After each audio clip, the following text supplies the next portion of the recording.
Hey everyone, and welcome back to the Firefights podcast, where we seek to develop, inspire, and motivate the world of the emergency services operator through a series of wide-ranging conversations. Now, before we go any further, just hit that rate, follow, or subscribe button on whatever platform you're listening to. It's a key performance indicator for us and helps us reach even more people. Now, here's what we've got for you today. Hey folks, welcome back to the podcast. I've just come back from Australia because a number of months ago, I was fortunate enough to receive an invitation once again to attend the International Fire Instructors Workshop 2026. Now, I've had invitations to these a few times before, but this is the first time I've been able to get to one, and it was in Australia, on the other side of the world. Now, these workshops are traditionally invitation only, predominantly closed-door type events, small to medium-sized groups, very honest conversations, sometimes a bit of an audience there, but as is typical of what I try to do on the podcast and anything I do, and of course with the permission and full support of the attendees and the organisers, we decided to pivot ever so slightly and break the mould by bringing you behind the scenes in this. So over the next coming weeks, you're going to hear a mini-series recorded, all of it, live at the IFIW Australia. Now, for nearly 2 decades, this type of workshop has gathered experienced fire instructors from around the world to debate, challenge, and refine the craft of how we train firefighters. Whether it's live fire methodologies, whether it's hose stream applications, whether it's branches or nozzles, from how people describe them differently across the world, instructor standards, loading boxes, those uncomfortable gaps sort of sit between doctrine and practice and eventually find their way into procedure all over the world. This theme for this year was back to basics in training and on the fireground. So it wasn't about who can do the hottest burns, it wasn't about who had the flashiest props, but the genuine things that matter for the basics of firefights. Now, all of these incredible privileges are only possible from the people that support the podcast. So before we get into what you're going to be hearing over the next couple of weeks, I want to acknowledge the support that's made this mini-series possible. And honestly, things that I wanted to align with the authenticity of what this event was, because we did some live burns over there, and a lot of it was around fire behavior. So if you haven't heard of them before, I want to introduce you to EnduroProtect.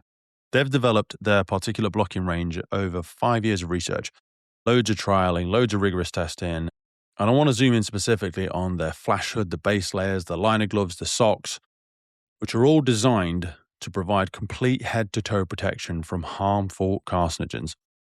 These garments are trusted by fire and rescue services, police, ambulance, Ministry of Defence, and me, because I've been wearing their garments for the last 12 to 18 months probably during live burns across the UK and internationally. And you can go and have a look at all of the research and the trialing and all that jazz, but the biggest reassurance for me is honestly a very simple one, which is I don't get that post-burn smell on my skin. I don't get the residue transferring through onto my body that you would typically find when you're just wearing your standard PPE with maybe another layer of thermal protection underneath it. This stuff is actually stopping all of those, what are to us invisible, toxic, harmful carcinogens getting into my body. And also, despite it being washed many times, they've stood the test of time without any damage or fading, and protection only really works if it performs consistently, not one-off. I'm really serious about being here for a long time. Hopefully the loved ones in my life are very interested in it as well, and I want to outlive my time in the fire service by decades. And if we're going to push ourselves in these environments, like live burns, like firefighting out on the front line, we need to be just as disciplined about reducing the invisible risks that come with that exposure.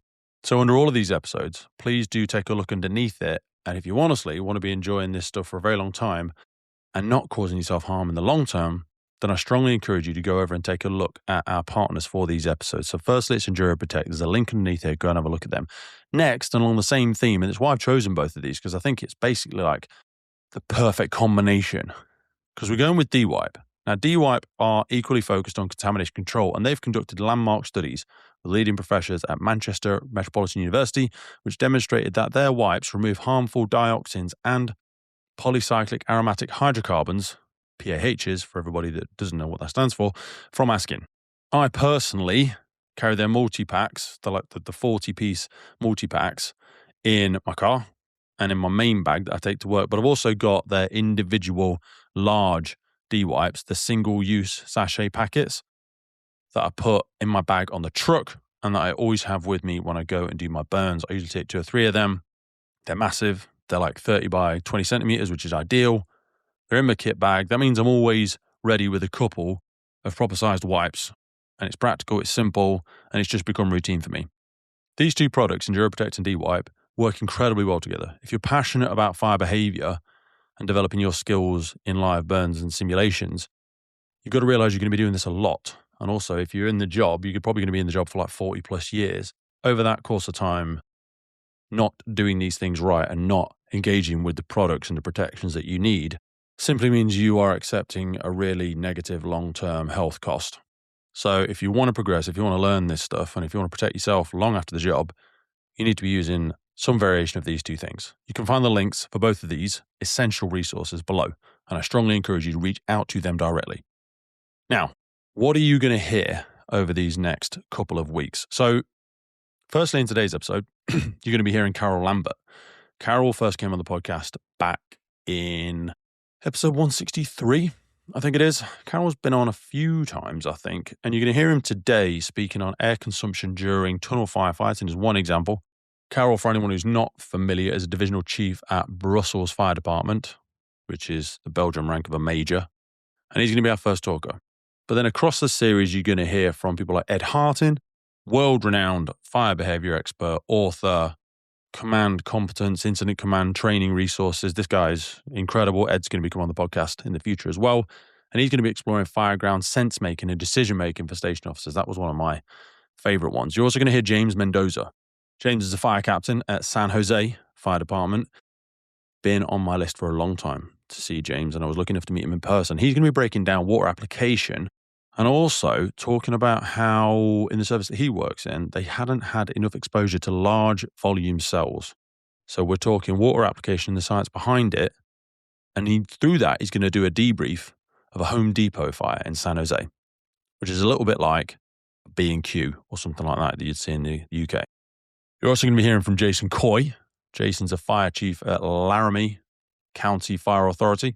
Really excitable, really engaging talk from Jason. Really, really enjoyed that one. He's talking about command and balance. He's talking about aggressive tactics and safe outcomes. Really, really engaging talk from Jason. You're going to hear from my good friend Mike Stakowitz. Again, another previous guest, a couple of times on the podcast. He's going to challenge us to think about tradition versus progress. You're also going to hear from Steve DeBleur on the speech that he gave, and from quite a few people there, many that I respect greatly, like John McDonough, saying that Steve is arguably one of the best in the world at controlling conditions inside demo cells, attack cells, large volume cells during compartment fire behavior training. So I'm really looking forward to having a conversation with Steve in the future, because he's going to be talking on his presentation, when you hear it, about how he transformed his organization's approach to effective hose management. And that's just one factor that Steve is honestly an expert in.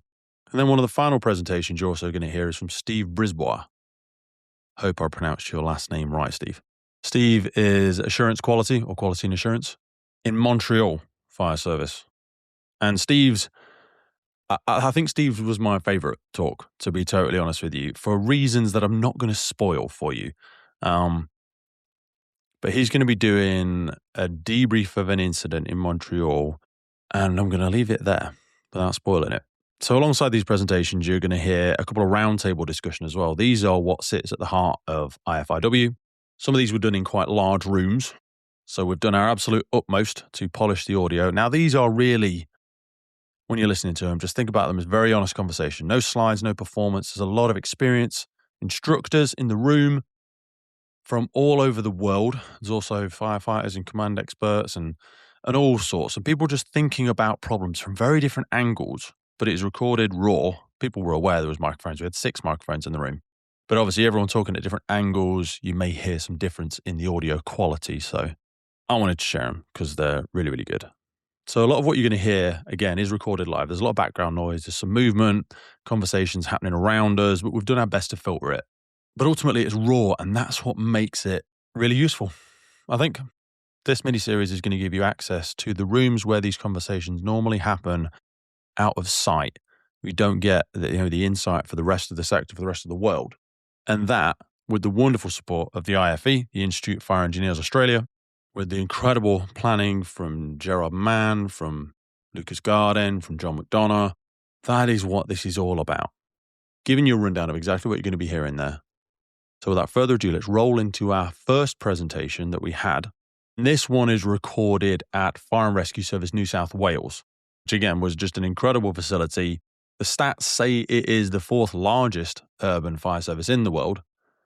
Nearly 7,000 firefighters at 335 plus stations, and also another 6,000 plus something volunteers as well. Pretty sure they are the busiest fire service in Australia, attending around 125, 130,000 incidents a year. So that's the rundown for the next couple of weeks as part of this mini-series. You're, of course, still going to get your standard episodes dropping in as well. So all of this is just a Brucey bonus to sprinkle across the next few weeks to give you insight into the International Fire Instructors Workshop, brought to you in association with the Institute of Fire Engineers Australia and supported by Enduro Protect and DWIPE Australia. So without further ado, let's listen in to Karel as part of our first one, Back to Basics. I'll see you on the other side. Thanks, everybody. You want a microphone? Apologies for the delay in getting started. IT technology, it's an amazing thing. So I want to welcome, I'm Phil Edian. I'm the Acting Assistant Commissioner, Education and Training. And I just want to welcome everyone to today's conference of the International Fire Instructors. So it's a great opportunity, and we're very privileged to hold this here today. We're very honoured at the site that we have, and we also want to thank all those who have travelled internationally, interstate, and from other parts of the agencies. So welcome.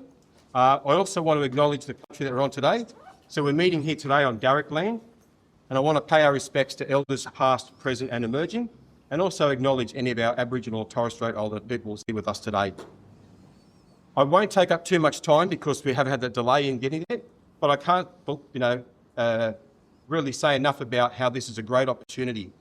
As educators, we want to make sure that we sort of have all of our firefighters with the right skills and ability to take on firefighting in any type of environment, but more importantly, the compartment fire, especially with the environments that we're operating in, whether it's going to be our emerging technologies or the way buildings are built.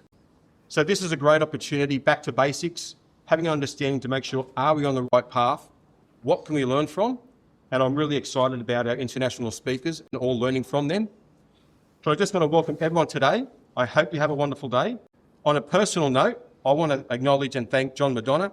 The path that we're on, and you will see the facility that we have, that's been a credit to John and the team, and there's many of them here today, on taking that journey and putting us into the best place possible. And also to Stuart Bernard-Smith, who championed this to be held here at the Academy. So a big acknowledgement to both them and everyone else who's organised this today.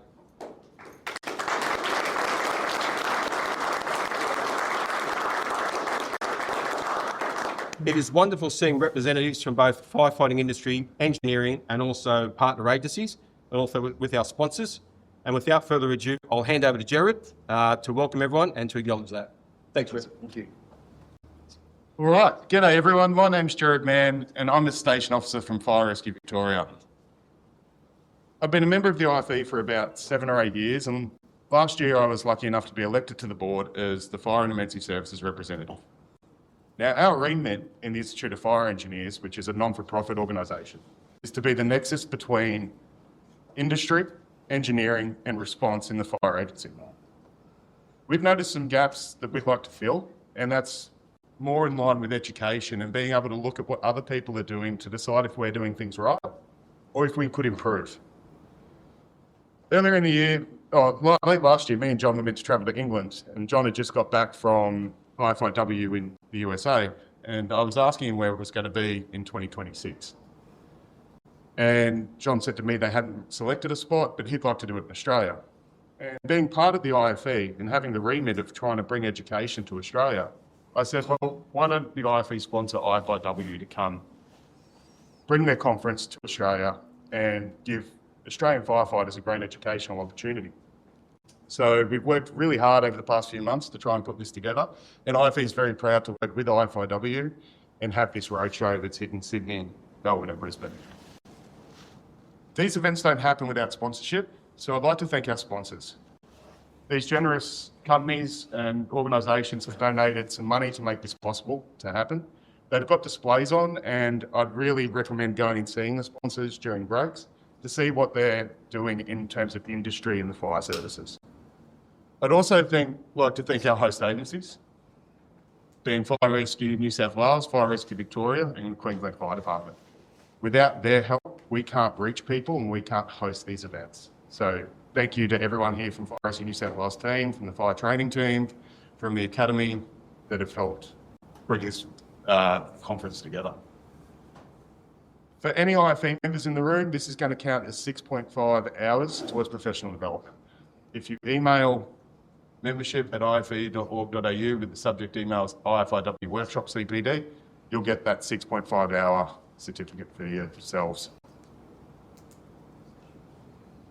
A disclaimer, while the IFE is hosting this conference, some of the views or opinions that are shared today might not align with IFE's views and opinions. So just take that on board, that while we're happy to host, we might not condone every message that's poured out. But we're very happy to bring these people to you. Today's proceedings, we've got some speakers. 10:45, we're going to have morning tea, which is a great opportunity to see our sponsors. 12:45, we've got lunch and sponsor displays. And again at 2:15, afternoon tea and sponsor displays. So please, again, interact with our sponsors. Have a look at what they're bringing in terms of industry to the fire services and response and education. And these things don't happen without their sponsorship. Lastly, IFE membership. If you want to see more events like this happen, we need more members.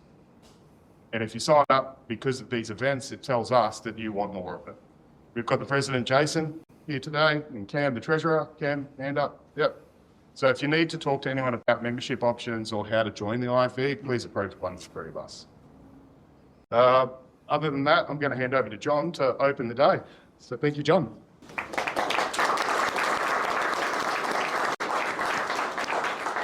So a little bit, firstly, welcome to everyone. It's really great to see a lot of our fireys here. Maybe not so happy when I say it's not on overtime, okay? Just make that clear from the start. Tough crowd. So the IFIW, how did it start? What does it mean? International Fire Instructors Workshop. There is no membership. There is no structure. Which is a blessing and a curse in some regards, right? But this guy here, where's Stefan Svensson, he was having a beer with this guy here, Chanderfell, in New Zealand in 2007. And they said, you know what, some of the best stuff is done just sitting around talking about our job and sharing information. So in 2008, they decided to call on a few guys around the place with a number of different countries and just sit around and talk about fire. And that was the first of the International Fire Instructors Workshop. In that 2008, they're the countries there that were involved. And since then, we've got a whole range of countries that have attended the International Fire Instructors Workshop. I'd just like to also mention Paul Grimwood. He passed away in 2004, and this is really dedicated to him. 2024. Everyone should know this guy, right? I read this book in the early 90s, and it set me on a path. I would recommend, there's PDF versions and so on. Maybe many of you have read Euro Firefighter and Euro Firefighter 2. It basically was the journey of some English guys going to Sweden and starting to look at how to better understand our environment and use our techniques to make it safer for firefighters. Also, we have 3D firefighting, which I was lucky enough to be involved with. And we also have Ed Harton, who'll be speaking later on today. So I would encourage everyone during the breaks on that. We've got all of these countries here today. Some are speaking, some are not. Engage with them, make the networks, have a chat about what we do in our job, and we can move forward from that. So on that note, I'd like to introduce Karel Lambert from Belgium. I have a long association with Belgium. Karel is a major in the Brussels Fire Department. They have military ranking, and Belgium fits inside New South Wales 26 times. So it's a very densely populated, it's the capital of Europe, I keep on being told. right? But Karel, they went on a journey to a live fire training journey. I would say it started in 2009 when we first met, and it was started with a tragedy for the Brussels Fire Department, which you could talk with Karel about at different times. But there was a need to better educate firefighters for their own safety and to have better outcomes. Since that time, 500 instructors worldwide have been trained in Brussels and the surrounding areas by Belgian firefighters in this type of training of firefighting. Okay. So Karel, I welcome you to the stage. Karel could probably deliver this in 3 different languages and have a fair shot at a 4th language. In Brussels, in Belgium, they speak Dutch, French, and you could probably do it in German, right? Oh. Yeah. But he will do very well in English, and so I give you Karel Lambert. Thank you.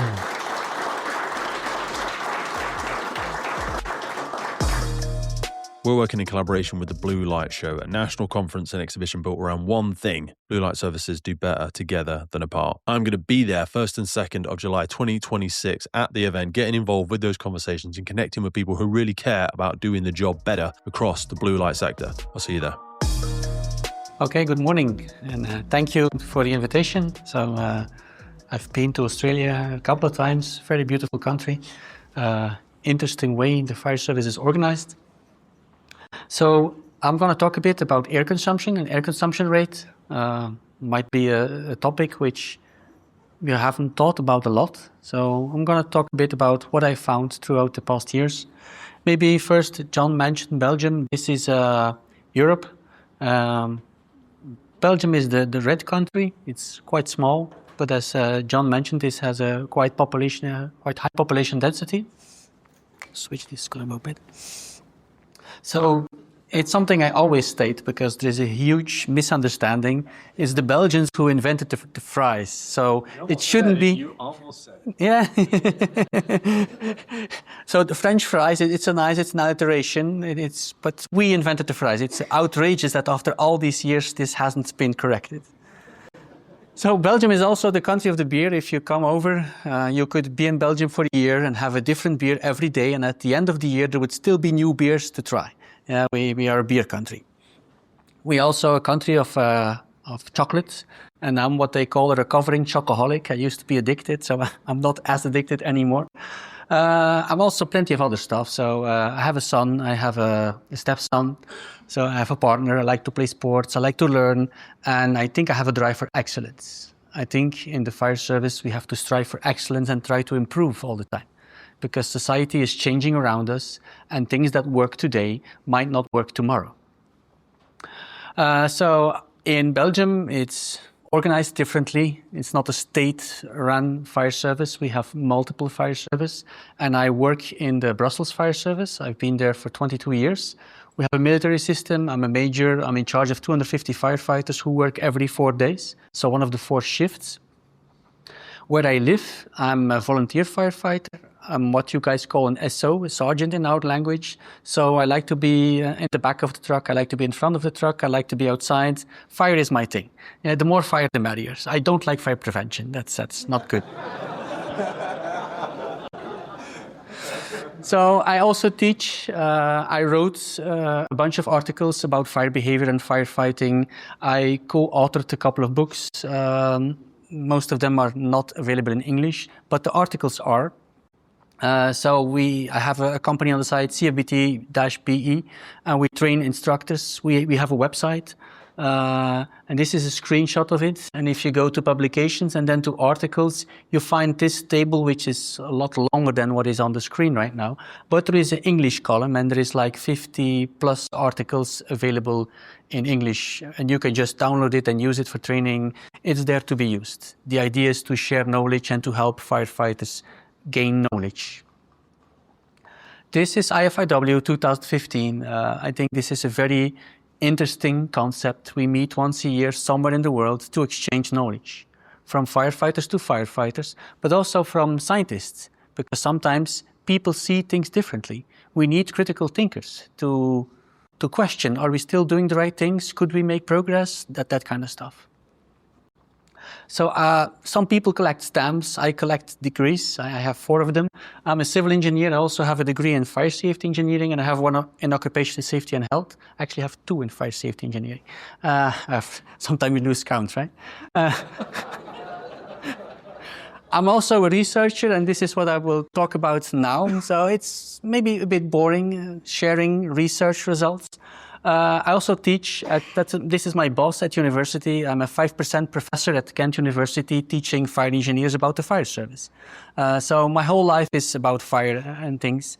And on the side, I'm a psychology student, because what I learned is in the beginning of our career, especially as what you guys call inspector and above, it's technical, but quite quickly you learn that it's a lot about people and how they interact.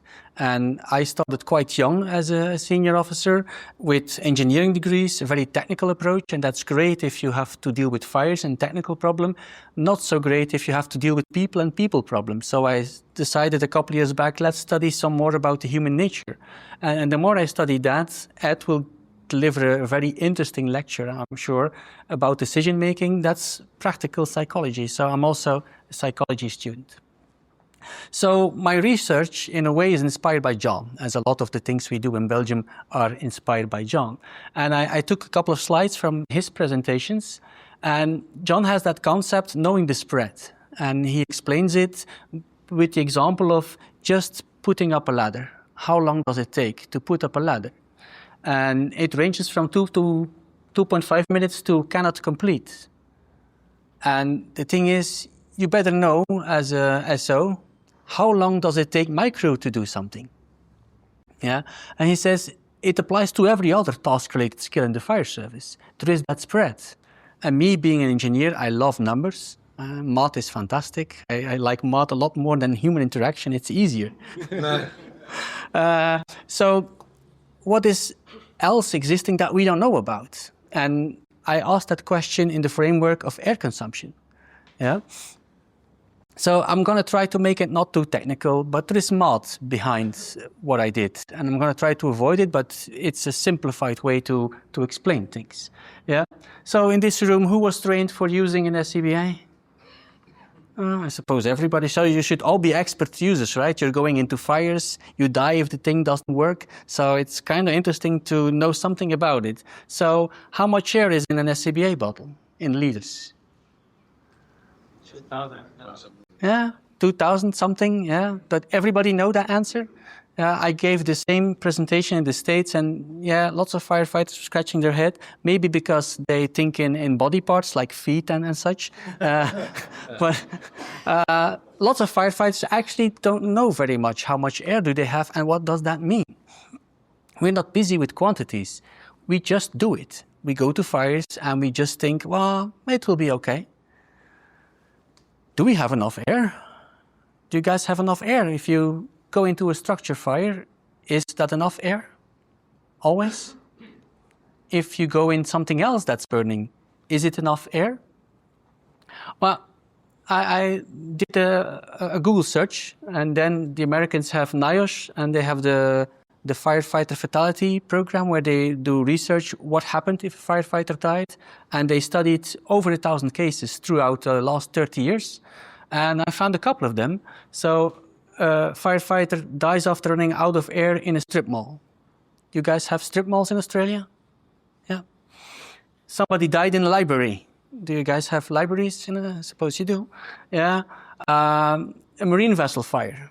Sydney has a harbor. I suppose ships like this enter there as well. It doesn't happen often, but sometimes they start to burn. And then it's completely different, right? It's no longer a house on fire. And do we have enough air? Structure fire. Firefighter dies. Another firefighter in this building ran out of air. Those are not big buildings. So are we sure about how much air we have and if it is enough? Another one, apartment building. And this one struck, it's in Dutch, but I will translate, whilst I was starting the presentation. Yeah, fire in a prison, it's extinguished. One firefighter died, 3 others badly injured. This is in Belgium. And I'm currently on the committee that's examining what the fuck happened. Yeah, and the guy ran out of air, and it's tragic and it's sad. But if you run out of air in an environment which is completely smoke-filled, you literally take a couple of breaths and you die, because our body and hydrogen cyanide, they don't go well together. And if it's a fire, there is quite some hydrogen cyanide, and you die quite quickly. So my first research project is from a couple of years back. I looked into search and rescue. How much air do we use and how long does it take? So how long does it take to search a bedroom? There's a thing in the Western world, most bedrooms, they're pretty similar when it comes to size. Yeah, there is quite narrow range. I also looked to offices. I asked the question, how much firefighters do we need to do that? What is our capability? Yeah, how much air do we use? And for those of you who want to dive a bit deeper, this is the scientific paper I published about that research project, but we'll go quickly through what I did. So I used 84 firefighters, which I divided in 24 crews of 2, and I sent them doing small experiments with search and rescue. So I had 7 setups. I simulated 12 bedrooms, and a bedroom was 12 square meters. There was a bedroom which was empty. The crews didn't know beforehand, but empty, no furniture. There was a bedroom with, there was furniture, and then there was a bedroom with furniture and a victim. But they didn't know beforehand which one they were going to do. And the last time they had to take a hose line. So other than in Australia, in Belgium, sometimes we do search without a hose line. So I wanted to evaluate how much air and how much time does that take? Is it different if you take a hose line? Does that change things? Those were the bedroom setups. And then I also had office spaces, and an office space was like 31 square meters with 4 stations, 4 workstations. So a small office space. Again, empty, furniture, and furniture with a victim. Those were the setups they all had to do in a random order. They were blindfolded to simulate zero visibility. A reason why I chose to blindfold them is because it's easy to reproduce. In scientific research, we want to have a certain reproducibility, difficult word, reproducibility. We want to be able to repeat it and to see if we have the same results. And zero visibility is easy to reproduce. You guys all know the container setups they have here. If you would have a large volume cell with a real fire, there will be some visibility, but not zero. And it's very hard to characterize that. How much percent is left? It's a lot harder. So I made a choice, a design choice for the experiment to have a zero visibility environment and to blindfold them. So that was one thing. The second thing, they were instructed to stay low. And stay low we defined as 1 knee on the ground at all times. Yeah, because this is how we operate. And it's physically easier to stand up and drag a victim out. But we didn't allow them to do that. Also, they all received a briefing, explaining a bit the situation. And the instructions they got was, somebody else is fighting the fire. Yeah. So in Belgium, we do search without the hose line, but we never do it without somebody actually attacking the fire. So it's either combined, we do the 2 things simultaneous, or it's 2 separate crews, and a crew is doing fire attack, and the second arriving crew will do search and rescue. And the fire has been attacked for quite some time, but it's not extinguished yet. Those are the ideas. So the idea is somebody else is taking care of the fire, and I'm going in to search for victims. So this is what that looked like. So I don't know if you have the same system in Australia, but in construction sites in Belgium, we surround them with some kind of framework to keep people out, and we use the same frames to construct our rooms. The red lines you see is each time the entry, the door, and the blue ones were just put there so people who are waiting outside can't see what's on the inside. So they have to go in and they're unprepared. They don't know what kind of room they will search. So this is what that looked like. So the black tarp was for the same goal. we don't want anybody to know which room they have to search, because that could change their strategy. But it gives you an overview. So we assembled a whole bunch of people. So every experiment had two firefighters, 2 people, and I got support from the whole of Belgium. Also, some Dutch guy came over to help and to time and to see that everything happens in a good way. I have been wearing Gore-Tex for nearly 2 decades on the front line, working in hostile environments, tackling challenging incidents from firefighting to water incidents and in urban search and rescue environments. Gore-Tex have a well-earned reputation for protecting professionals in the fire and emergency services through their family of highly innovative, waterproof, breathable moisture barriers that exceeds global performance standards and are trusted worldwide. Gore-Tex, going further together. So this was the bedroom, all of that. You can maybe see it here. So there were markings on the floor where every piece of furniture was. So to make sure if a crew passes through, maybe they move something, that everything is put back at exactly the same space. Yeah, I contacted IKEA and they donated the furniture. So each piece of furniture was replaceable because firefighters, sometimes they knock something over quite hard and they damage it. So we had a storage of furniture to replace things. So each experiment, each time it was the same. If you want to be able to compare, things have to be the same. So this is the bedroom. And so we measured, there was a bed, there was a small bedside table, there was the place of the victim, a desk with a chair, a closet, and it was put always in the same dimension. So you see 12 square meters, it isn't big. Here you see firefighter gas cooling. This is how we would expect them to do it. The office space, you see the markings again, the desks, the small boxes for storing some paperwork, the chairs, everything was mapped out to be able to have reproducibility. I get better at that difficult word. So overview of the experiments, 4 bedroom experiments, 3 office experiments. So each time there was an empty one, a furnished one, and one with the victim. And with the bedroom experiments, we had one where we used a hose line. So some results for the bedroom, average air consumption. And I looked at that in 2 different ways. You could look at it, how many liters are we using per minute? But from an engineering approach, I was interested in how much air are we using per square meter we are searching. Because then if you know that, you can start to calculate how much area can we search with one crew. And so we see that throughout the hoseless, I will call it that, without a hose, we have something like 70-ish liters per minute that we consume. Whereas with the hose, it's a bit higher, like 84 liters per minute for the average firefighter. But if you convert that to per square meter, then you see some variation here, maybe 20-ish, and then with the hose line, it suddenly doubles. That's because you use more air per minute, but you're also quite slower with the hose line because you have to drag the hose. And those combined facts lead to the conclusion you use twice as much air per square meter to search if you have a hose line than if you have not.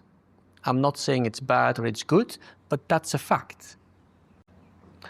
The maximum air consumption, because this is the average of the 42 crews, if you would list all 84 firefighters from the one who consumes the less to the one who consumes the most, this is the 84th firefighter who consumes lots of air.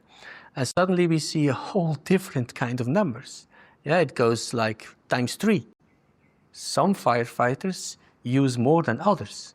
And this is per minute, so it's not that they're taking more time, it's just they use more air per minute.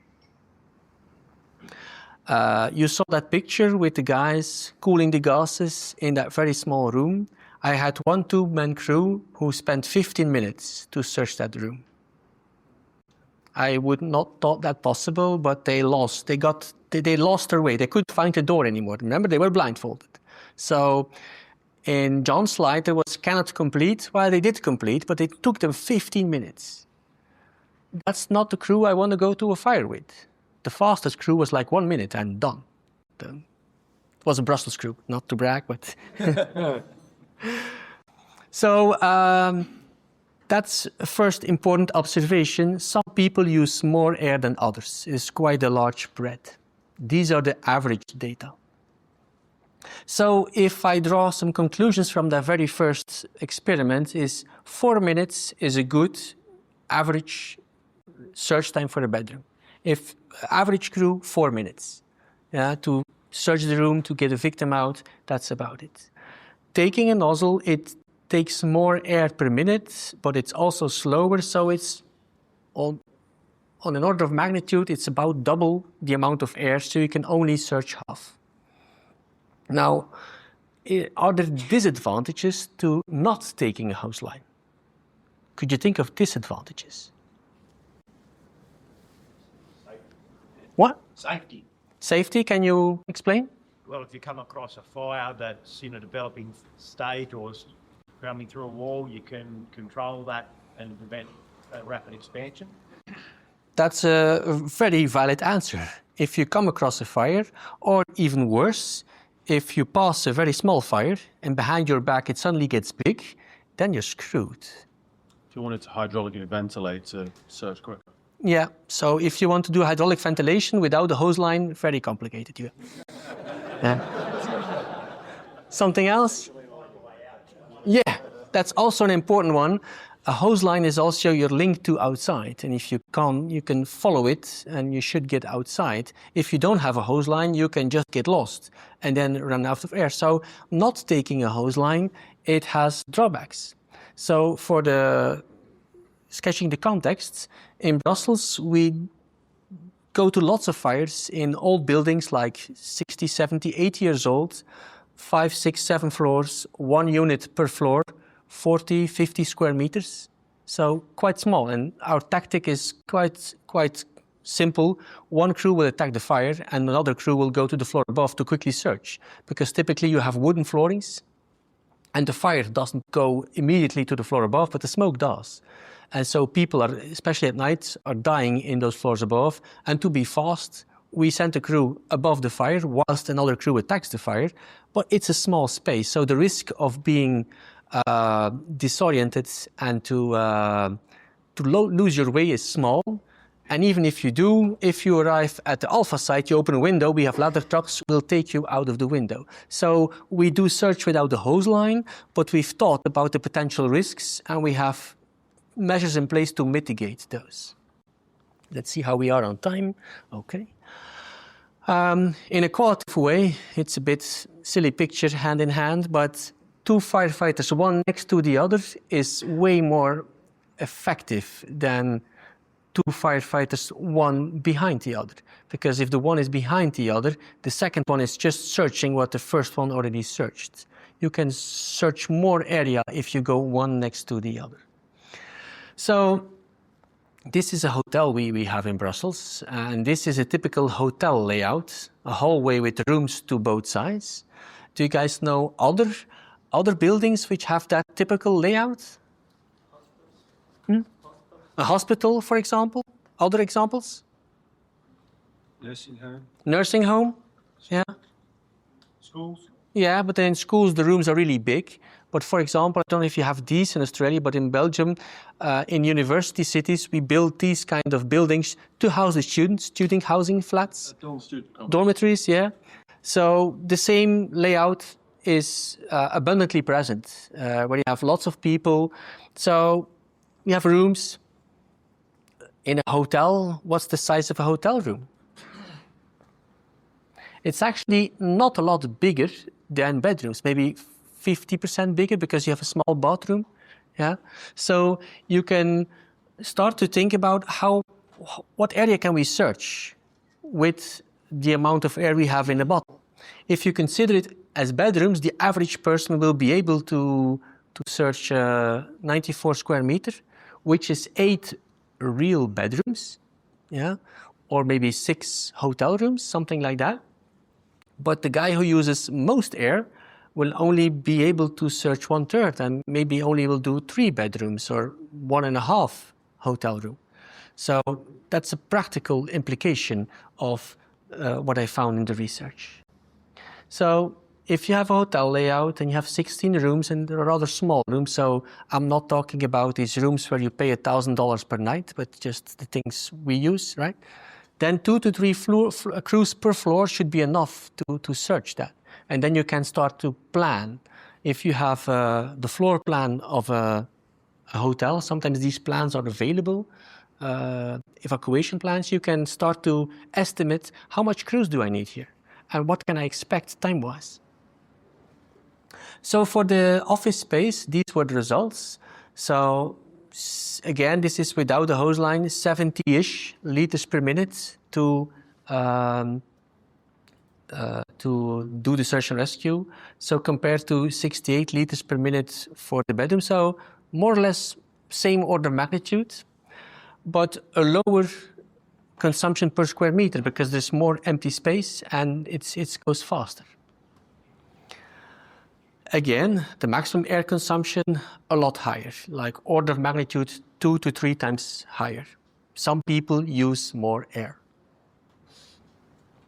So if I look at the results for the office space, a larger average search time, but this is for 31 square meters, whereas the bedroom was 12. So it goes up, but it doesn't go up linearly. Yeah, this is almost 2.5 times as big, but 2.5 times 4 minutes would be 10. So it goes up, but gradually.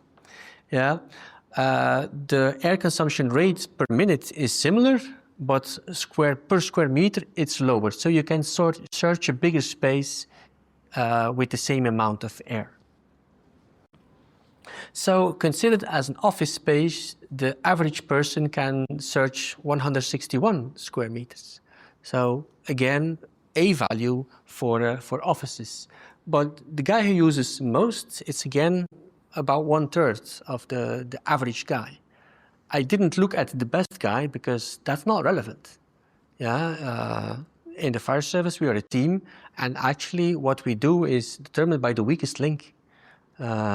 So the job of the best performing guy is to help the guy who performs less good. And then performance might be the wrong word. I was talking yesterday evening with one of your colleagues at a dinner. And in Brussels, in my unit, I have a guy who ran the Marathon des Sables. I don't know if one of you is familiar with that running event. It's 5 or 6, 7 consecutive marathons, every day a marathon in the desert. And he was the best performer in Belgium ever. So he's very, very fit. Self-supported as well. Self-supported, take all your own stuff. Yeah, he's great. But he uses lots of air. I didn't know that, but I did a test with him and he uses lots of air. It's not his fault. He's super fit. He's probably fitter than everybody in this room. He runs marathons in the desert. But whilst doing that, he uses lots of air, which is not a problem if you can consume all the air you want. But it becomes a problem if your air is in a tank and it's limited. So it's not a judgment to the weakest link. That's not a weak person. He's super fit. And for standard fires, a structure fire where you have a small area, that's perfect. But if we plan something where he needs lots of air, maybe he's not the best person for that job. And it has nothing to do with motivation because he's super motivated. It's a body property and there's not a lot you can do about it. And for now, we don't know about it because it isn't tested. But some people use more air than others, and it's not because they're not motivated. Sometimes it's just a property of your body. Okay, that was my first research.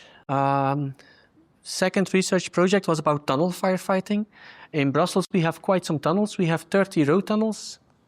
So Brussels is only 170 square kilometers. It's a small city, has a population density of 7,000 people per square kilometer, so it's densely packed. And it means that we will put stuff under the ground because we don't have the space. And I hear that in Australian cities, you're also reaching this point where you start to build tunnels because everything starts to be built and under the ground, it's the only space to have new projects. So we have 30 road tunnels. The longest tunnel in Belgium so far is 2.6 kilometers and it's in Brussels. We have 70 subway stations. We have 12 road tunnels, and 2 of them tend to form a junction below grade. It's really nice. Suddenly there's another tunnel. If there's a fire, it becomes quite quickly really complex because smoke starts to go all around the place. In our main railroad tunnel, in the rush hour, we have 10,000 people in the tunnel at the same time. So that becomes a thing if there's a fire. Suddenly you have to rescue 10,000 people. It's not possible, right? But it's the problems we are faced with. So this is a tunnel, a road tunnel close to our station, actually, where this picture is taken. Go 400 meters to the left and you're in our headquarters. So practical consequence of that, if there is a fire, then you don't have the time to put all your stuff on, put on your face piece before you are on scene. So it's annoying when the fire is next to the station because you come and you're not ready. It sucks. And from the get-go, it goes not the way you want it to. And then imagine it looks like this. As I told you, I like fires, the more the merrier. The guys were a bit less enthusiastic because how deep is this tunnel? How far does this go? Yeah, I don't know either. I had to look it up for my presentation to see how far does this go. I have like an idea because I take this tunnel regularly with the car, but if you have to walk, how far is that? It's easy to do it at 60 kilometers an hour, but if you have to walk, how long will it take and how far is it? And where is the fire and what is burning? So it's the Rohir tunnel. It's a road tunnel. It's 570 meters long. It has 2 times 2 lanes. And the emergency exit is at 300 meters from the exit. So, yeah, in the worst case situation, you go from the one side, you should encounter the fire after 150 meters. Or you could go via the emergency exit and come from the other side. But in practice, you will start walking, and within 300 meters, you will have the fire, right? Now, do we have enough air in our tank to do that? And I suppose you don't know, because I didn't know either before I did the research. But it's kind of important, right? If you walk 200 meters and then on the way back realize, oh, shit, I have a problem, that's not really what we want. This is a tunnel boring machine. In Brussels, we are in the process of developing a new subway line, and we will have such a machine which will drill a tunnel. We will actually first build the stations and then build the tunnel. And we'll drill from station to station, which means that the worst case is when the TBM is just before the station. Then you have a dead-end tunnel which goes from one station to the other. As soon as the TBM has passed the station, the distance divides by 2 because you can access it from both ways. But the worst case we will have is 600 meters. There is people inside this machine, the operators. It's a machine, it can start to burn. It's very unlikely, but it could happen. And then they will look at us to go in there and to save these people. 600 meters. Can we do that? It's an interesting question, isn't it? I prefer to know before it happens because I'm in charge, and if I send guys in, I would like them to come out. So what we did, another research project, again published in Fire Safety Journal. If you want to dive more deep, it's like 15 pages explaining in detail what I did, but I don't have the time to explain all that, so I give you a very brief summary. So I took 7 crews on duty because in the previous experiment I asked for volunteers. I have a quite big network in Belgium and the neighboring countries. Who wants to be my guinea pig? And plenty, me. And we had a day of good fun. But do you think that the guy who knows he's crappy, that he's saying me? No, he doesn't. Yeah, we have motivated guys. So that sample, it's volunteers, people who volunteer to do it, not per se volunteer firefighters, but guys who are, yeah, this is nice, I want to do it. But it's maybe not 100% representative of what we have on the fireground. And I wanted to find a way around that. And since, we are a paramilitary organization, I just ordered 7 engines on duty. You guys, come here, I have a tunnel, you will do this drill for me. Not everybody was super happy about that, but since I'm a major and they have to do what I tell them to, well, this is what we did. So I took 1 by 1, 7 crews off duty, and our crews is 6 guys, the driver and 5 firefighters, so an SO, we call that a sergeant or an adjutant, and then 4 firefighters, and the 7 crews of 5 guys I send into the tunnel. without any preparation, without any drills to prepare them, because this is how it is. When the bells ring, they will be confronted with a problem and they will start.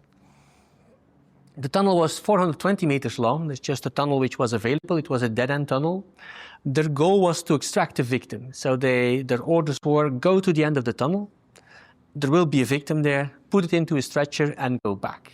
So it was a stretcher which has 2 wheels so you can drag it. Again, zero visibility. This is, as I explained, easy to do, but it also makes it possible to compare result with the previous result because it's more or less the same way of working. So I sketched how they have to do it. Do you think they will succeed? Ask the question. Will they succeed? Is this possible? I sent you guys in with an SCBA. Will you succeed?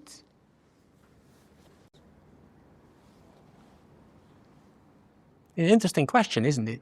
But if you don't know the answer, and it's not a drill, but it's a real thing, and you have to go in and the smoke is coming out, will you start?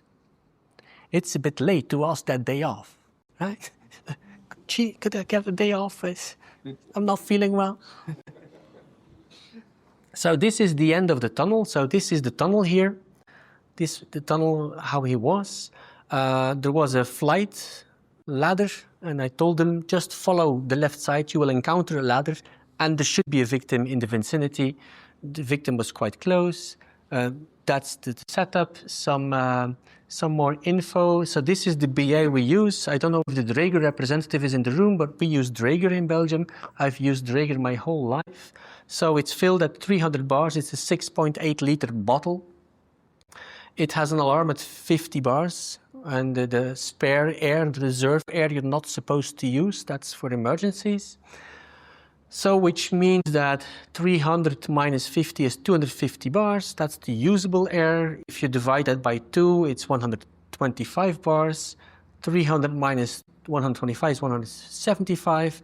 At 175, our bodyguard device, this is a pressure device, but we have a digital one called bodyguard. It will beep 2 times to tell you you just used half of your available air, which in tunnel firefighting is kind of important.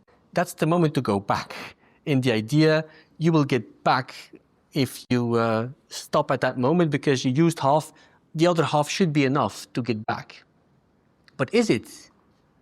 Or is there something like fatigue and you use more on the way back than on the way in? Could that be? And how come we don't know that? Because if that's the case, and you realize that whilst returning, then you have a problem, right?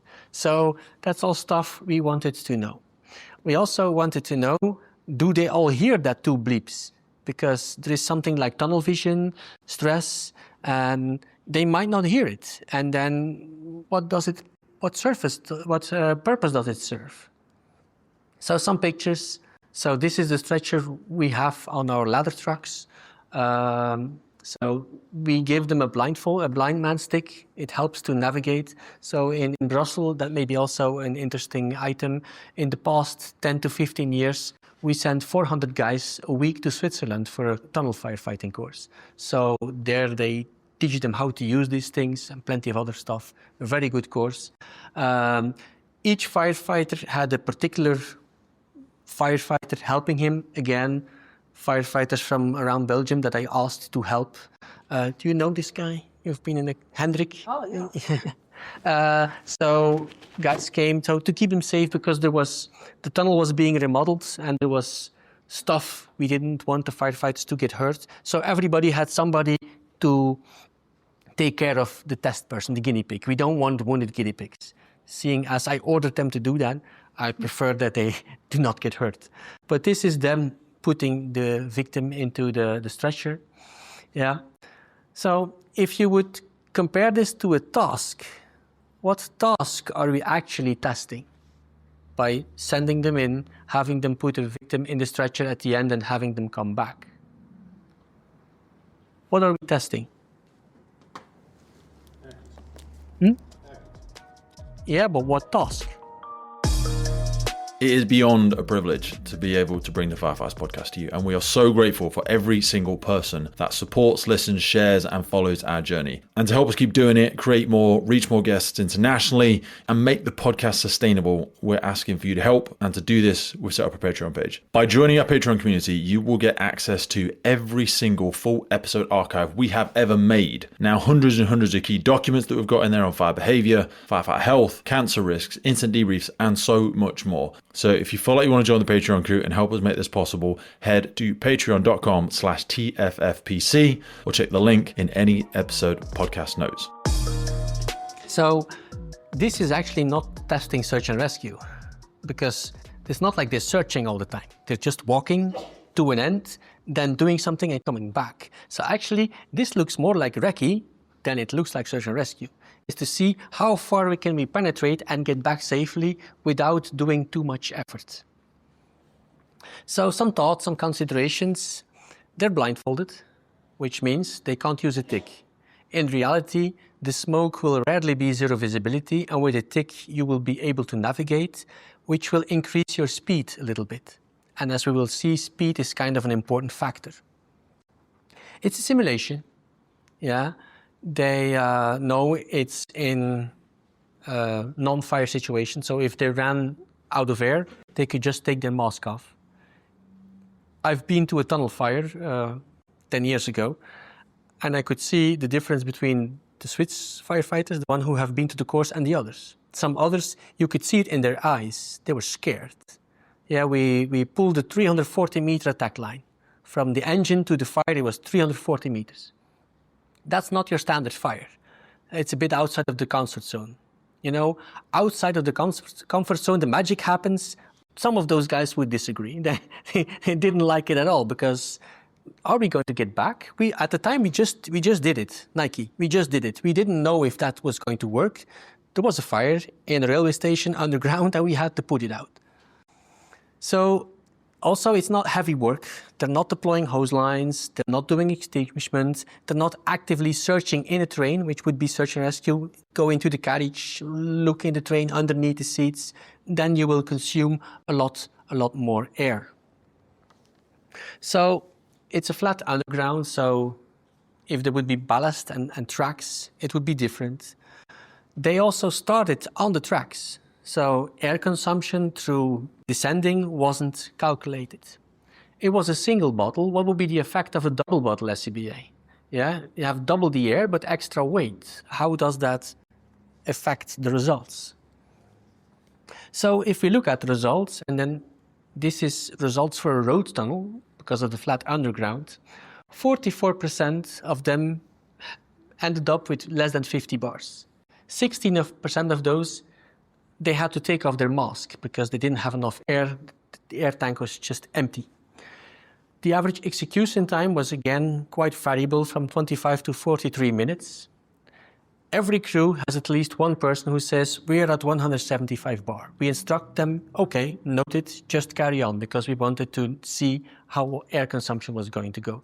But this is an important finding, because in reality, they would just come back and nobody would run out of air.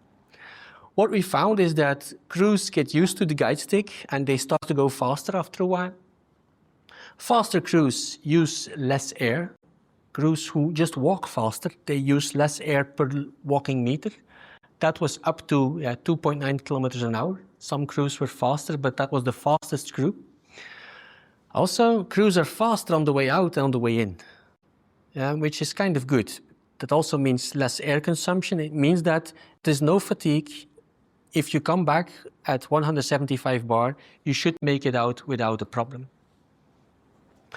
Practically, it means we can start with a single bottle. You just return at 175 bars if you haven't found the victim or haven't found the fire. You just have to go back. And then I made the calculation for recce. The worst performing firefighter could have done 275 meters instead of 410. Yeah. So that's what is possible with a single bottle. But there are large individual differences. If the visibility increases, the distance will also increase. If they have to do physical activity, the distance will decrease. And if there's ballast, because it's a train tunnel, the distance will also decrease. But it's a number which can be used to plan stuff. This is a picture of an underground car park. It kind of looks a bit like a tunnel, so you could apply the results there in a way as well. So all that resulted in a calculation method. I don't know if there are engineers in the room, but I'm thinking about operational use of these results. We have a tunnel fire. In the 2.6 kilometer tunnel we have, every 10 meters there's a small panel on the wall, 10 meters, 20, 30, 40, 50, and so on. So firefighters can indicate where they are, and we can see how fast they are moving and how much air they are using, and we can calculate with the actual air they are using and not what we found in the results. So we can start a basic calculation with results of the experiments and then correct that for what they are doing in real time. This is especially important for a long duration operation where we will, for example, use more crews. When we had a fire in the railway station, 340 meters in, I needed extra crews to take over from the first crews. The first crew more or less put the hose line there, and then they had to go back. And the second crew had to do extinguishments. So when do you send in the second crew and you can start making calculations? The first crew starts, and after how much time I will send in the second crew so they arrive at the moment they have to take over from the first crew. Yeah. And it comes a spreadsheet. Yeah, I'm still working on it, but I will end up with something which is usable for complex fire situations in tunnels. So it didn't stop there. For the moment, I'm working on a new research project. Question I had from the previous one, what if we go faster? How does air consumption evolve? And in tunnels, it's not air consumption per minute, which is important, but air consumption per walking meter. So how does that evolve? And also air consumption in staircases, going up and going down, because if the staircase is not compartmented, then you will need air to get to the tracks. So it's ongoing research, so no definitive conclusions, but I can share what I have found so far. So I put guys on a treadmill, single cylinder. I have them walk 2, 3, 4, 5, 6, 7 kilometers an hour. 5 minutes each, and I measured their heart rate and the air they consumed. I put them with a double cylinder on the treadmill, and now they do 2, 3, 4, 6 kilometers an hour, 10 minutes each, and every 5 minutes we look at air consumption and heart rate. So this is what it looks like so far. Air consumption as a function of velocity. So there is an optimum velocity when it comes to liters per minute. So it becomes hard, and then you have to go up, you have to do more effort, and you will use more air. That's per minute. If you express it per walking meter, it looks like this, because you're using very little air per minute, but you're also going very slow. So per meter, you're using lots of air. And there's again that optimum of 4 or 5 kilometers per hour. It seems to give the best result when it comes to air consumption. So we can cruise, don't shuffle, try to go a bit faster, but your heart rate shouldn't go up too much. If it feels hard, you're probably going too fast and you're using too much air. Same thing for the double cylinder, a bit higher air consumption. So I compared single and double bottle at different velocities, and you see that you use a bit more air, 10 to 20% extra for the double bottle BA. It's just extra weight. Also, and it doesn't show up in the data, but the guys complain. After a while, it starts aching. The helmet starts aching. It's long to walk almost an hour under air. It leads to complaints as well. So in liters per meter. So conclusions for now, on average 10 to 20% more air. So what you see here is the average, the minimum and the maximum air consumption in liters per meter. And the spread is larger for the double bottle. So the individual variance is bigger for the double bottle. I also looked at staircases. I have to be mindful of my time. I also looked at staircases, air consumption in staircases, because you could start with the assumption that your staircase is smoke-free, and in the new subway that we are designing, that we will be building, the staircases will be compartmented, will be pressurized. So the idea is you get to the level of the tracks without using air. But this is a picture from New York, a subway fire, It doesn't look like you're going to descend through the staircase without using air, right? But that leads you to the situation where you first have to go down on air, which is still, well, this is fun. Then you have to do the work, which is hard. You have to go back, and then you have to go up, which is the hardest part, and still have enough air to make it out alive. There's 3 parts to it. So it's a thing. So this is a picture from my office, and this is a hose tower we have. It was used to dry hoses. Now it's used for our rope rescue team. It's 8 floors, 28 meters. And what I did is 2 tests. First, 8 floors up. Then the guys had a rest. And then 8 floors down. That was what we were doing. They took a double jacket 45 millimeter line with a nozzle, which is the standard line that we can use. A Halligan tool and an iron. That's the package that number 1 on our engine has to carry. So this is how they will take the stairs.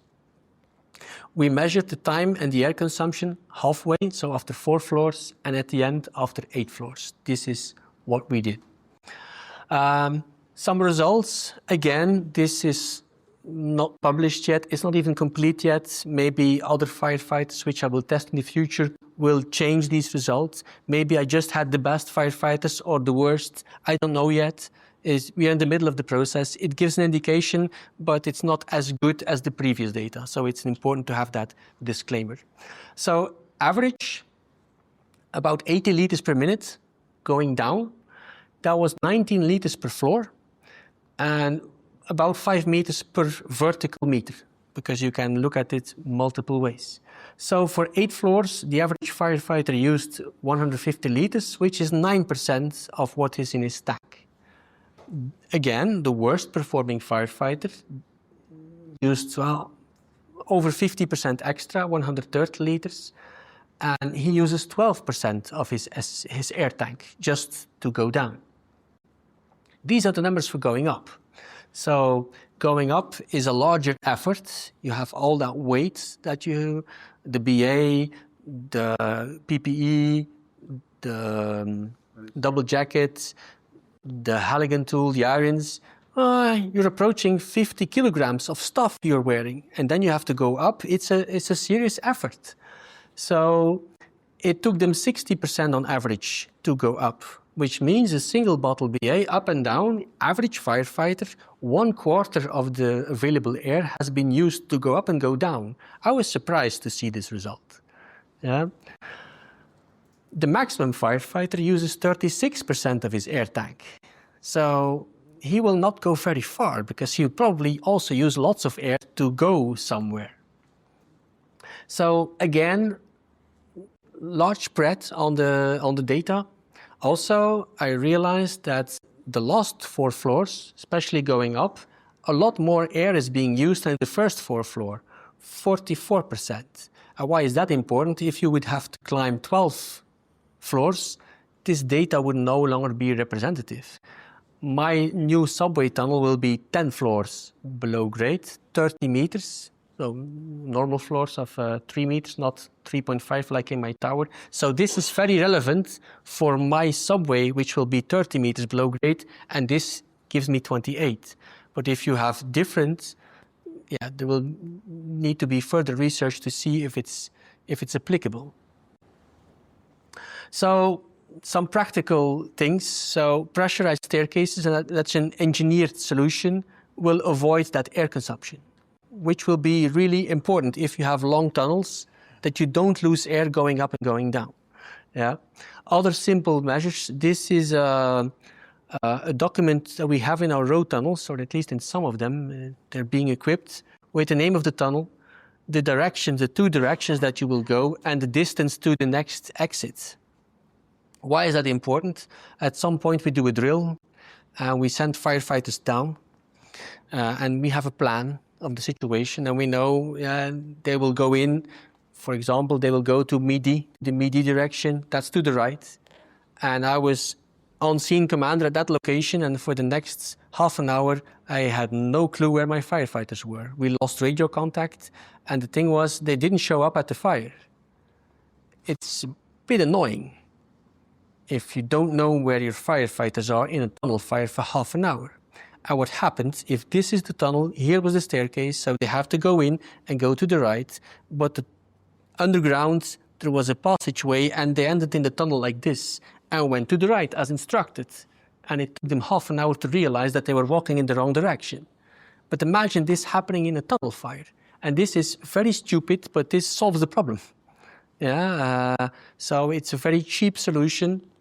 You could add distance to a hydrant. We have hydrants in our tunnels to see where is the closest hydrant to take water from. So these are easy solutions to reduce air consumption and to increase safety.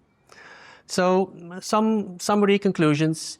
SCBA works well most of the time. We can do beautiful things, as you all know, because you have used it for ages, right? It gives good results.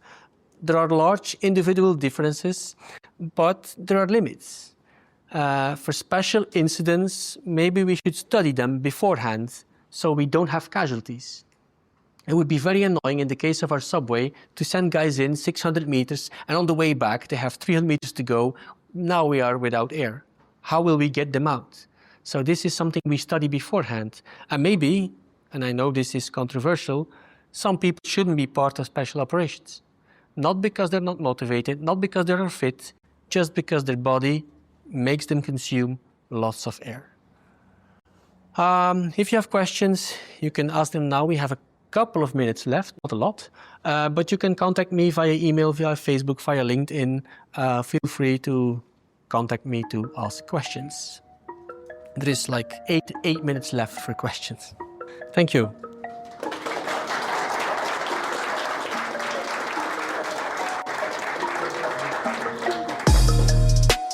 Well, that's it for today, folks. Hope you took a lot away from that episode. We started the Firefighters podcast to develop, inspire, connect, motivate, represent, and most importantly, celebrate the world of incredible emergency services operators and the wider sector through this series of wide-ranging conversations. We really love creating this podcast and bringing it to so many people. Did you know you can also find these on YouTube? We do a lot of video podcasts now. You can head over to our YouTube page and follow, subscribe there. And as a final ask from us, whatever platform you're on, please rate the podcast. It really helps us as a key performance indicator to reach more and more people. I've been your host, Pete Wakefield. This has been the Firefighters Podcast. And wherever you are in the world, please stay safe, be happy, and where possible, please remember and support your firefighters and first responders. I'll see you next time.